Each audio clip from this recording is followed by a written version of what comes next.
নমস্কাৰ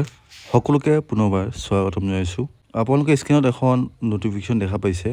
আৰু এই নটিফিকেশ্যনখন দিয়া হৈছে সমগ্ৰ শিক্ষা অভিযানৰ ফালৰ পৰা আৰু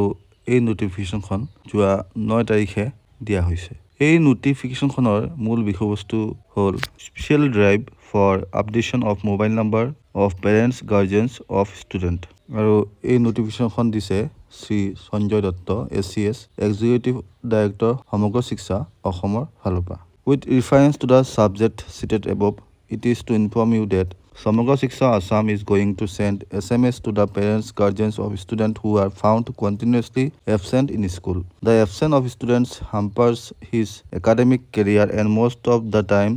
it leads them to drop out from the school. Now to maintain the regularity and improve the students' attendance,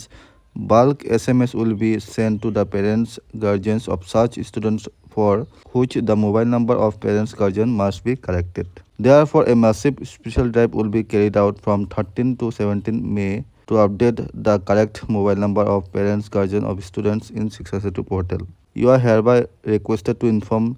the principal and head teacher, school teachers of all the schools covered under Siksha setu to update the correct mobile number in Siksha setu portal. So, যিসকল student বিদ্যালয়ত বহুত দিন ধৰি নাহে তেওঁলোকৰ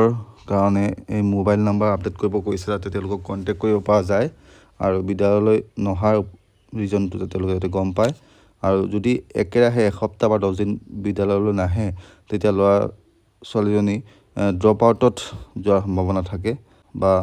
তেওঁ মানে ডিসকণ্টিনিউটি of এটেণ্ডেঞ্চৰ কথাটো আহি যায় চ' সকলো বিদ্যালয়লৈ এইটো অনুৰোধ যাতে আপোনালোকে শিক্ষা সেতু এপত বা পৰ্টেলত লগ ইন কৰি